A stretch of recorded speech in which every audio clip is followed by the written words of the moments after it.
राधे राधे आप सभी को। स्वागत है आप सभी का हमारे चैनल पे। तो आज हम अलंकारों के उदाहरण देखेंगे, परिभाषा देखेंगे जो पेपर में पूछे जाते हैं, और गारंटी है कि पेपर में अलंकार के उदाहरण से या परिभाषा से प्रश्न बने तो इससे बाहर नहीं जाएगा। किसी भी पेपर में आप देख लीजिएगा, पेपर दे के आइएगा और फिर कहिएगा कि यहाँ से अलग उदाहरण आया था, क्योंकि उदाहरण आएगा बुकों से ही, और सारी बुकों से मैंने उदाहरण लेके एक जगह करके लिखा है ताकि आप लोगों को याद करने में आसानी हो। सारी प्रमाणिक किताबों से ही लिखा गया है, तो ये आप लोगों के लिए बहुत फ़ायदेमंद होने वाला है। अलंकार की परिभाषा और उदाहरण याद कर लेना है। पेपर अगर निकालना चाहते हैं तो सारे उदाहरण को याद कर जाइए। एक दिन में हम एक अलंकार और उसकी परिभाषा एवं उदाहरण देखेंगे, और आप लोगों को बहुत अच्छा लगेगा ये वीडियो, क्योंकि बहुत अच्छे से बनाया गया है, मेहनत से बनाया गया है और आप लोगों को फ़ायदेमंद भी होगा। तो चलिए शुरू करते हैं। तो आज हम देखेंगे 6 का अनुप्रास। अनुप्रास के 5 भेद होते हैं, ये जानते हैं हम। तो उसी में आज हम पहला भेद देखेंगे अनुप्रास का, 6 का अनुप्रास।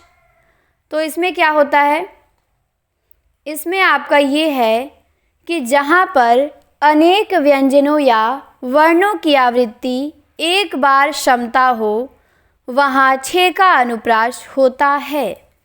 ये परिभाषा आ चुकी है कि जहाँ पे अनेक व्यंजनों या वर्णों की एक बार क्षमता हो वहाँ कौन सा अनुप्रास होगा, 6 का अनुप्रास होगा। तो आइए इसके उदाहरण हम देखते हैं। पहला उदाहरण है आपके सामने, क्या है?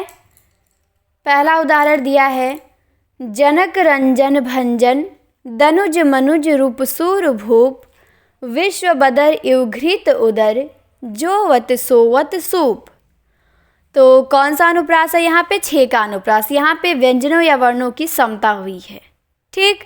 तो जन रंजन भंजन दनुज मनुज रूप सूर भूप, यहाँ भी जन आया है, यहाँ भी जन आया है, यहाँ भी जन आया है, यहाँ भी नुज आया है, यहाँ भी नुज आया है, ठीक। तो जन रंजन भंजन दनुज मनुज रूपसूर भूप विश्व बदर युघृत उदर जोवत सोवत सूप। इसमें 6 का अनुप्रास है। ये पहला उदाहरण हमने देखा, तो इसको आपको याद कर लीजिएगा कि इसमें 6 का अनुप्रास है। पेपर में यहाँ से ज़रूर आएगा। दूसरा उदाहरण हम देखते हैं।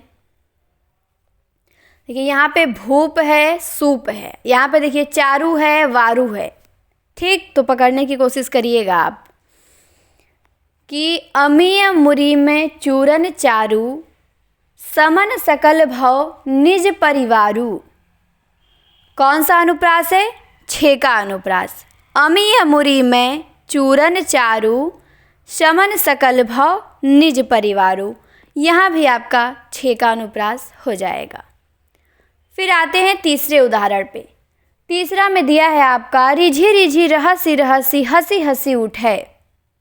रिझी रिझी रहसी रहसी हंसी हंसी उठे सांसें भरे आंसू भरी कहत दई दई। तो यहाँ पे कौन सा अनुप्रास है? तो यहाँ पे भी 6 का अनुप्रास है। रिझी रिझी रहसी रहसी हंसी हंसी उठे, ठीक। आगे आते हैं चौथे पे। चौथा हमारा उदाहरण है, ये भी 6 का अनुप्रास का है, और ये है कि बंदव गुरुपद पदुम परागा शुरुचि सुवास सरस अनुरागा। यहाँ भी 6 का अनुप्रास है। बंदव गुरुपद पदुम परागा सुरुचि सुवास सरस अनुरागा। फिर हम देखते हैं 5वां उदाहरण अपना। 5वां हमारा दिया है, बांधे द्वार काकरी चतुर चित्त काकरी सो उम्मीर वृथा करी न राम की कथा करी।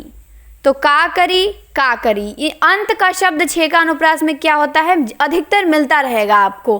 देखिए ऊपर भी दिया है, ये तुक अंत में मिलता रहेगा। काकरी करी यहाँ भी आ गया। तो ये आप लोगों को पकड़ना है ट्रिक कि बांधे द्वार काकरी चतुर चित्त काकरी सो उम्मीर वृथा करी न राम की कथा करी। फिर 6वां हमारा है उदाहरण, पाप को पिना करी न जाने नाक ना करी, सुहारिल की ना करी, निरंतर ही ना करी। तो यहाँ पे भी आपका 6 का अनुप्रास हो जाएगा। पाप को पिना करी, न जाने नाक ना करी, सुहारिल की ना करी, निरंतर ही ना करी। तो यहाँ भी करी करी आया है और यहाँ भी आपका 6 का अनुप्रास है। तो हमने 6 उदाहरण देखा 6 का अनुप्रास का, ठीक। और यही सब उदाहरण पेपर में बार बार घुमा फिरा के पूछे जाते हैं। इससे बाहर नहीं पूछेगा, क्योंकि वो उदाहरण कहाँ से पूछेगा, अपने से तो बना के पूछेगा नहीं।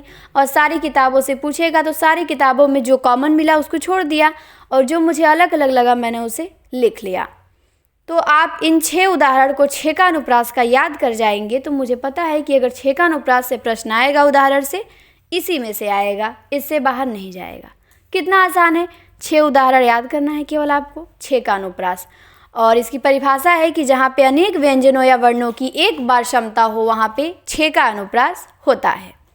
और हमने देखा उदाहरण में इसका कि अंत वाला शब्द का तुक मिल रहा है, भूप है, सूप है, ये मिल रहा है, ठीक। तो इसमें तुक अंत वाले शब्दों का मिलता रहता है, पंक्ति में अंतिम जो लाइन रहती है। यहाँ पे चारू है, यहाँ पे परिवारू है, यहाँ भी मिल रहा है, यहाँ भी है उठे दई। यहाँ पे थोड़ा सा डिफरेंस हो गया है पर कोई बात नहीं, एक आध दो ऐसे रहता है तो इसको आप रिझी रिझी रहसी रहसी से याद कर लेंगे, ठीक। चलिए 4 नंबर पे आते हैं, परागा अनुरागा, यहाँ पे भी तुक मिल रहा है। फिर 5वां है काकरी करी, यहाँ भी मिल रहा है। फिर यहाँ है ना करी करी, यहाँ भी मिल रहा है। तो आपका ऐसे पहचानना है 6 का अनुप्रास को। और मेरी मानिए तो उदाहरण को याद कर जाइए, कौन सा अनुप्रास है, 6 का अनुप्रास है। पेपर में आप बहुत बेस्ट करेंगे।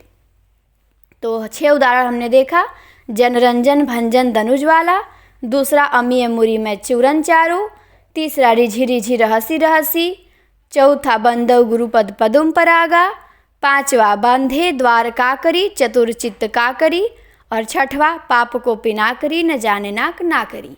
तो 2 तो काकरी नाकरी वाला ही हो गया, एक बंदव गुरुपद वाला हो गया, एक रिझी रिझी रहसी वाला हो गया, और एक अमीय मुरी में चूरन चारू हो गया, और एक जनरंज भंजन धनुज हो गया।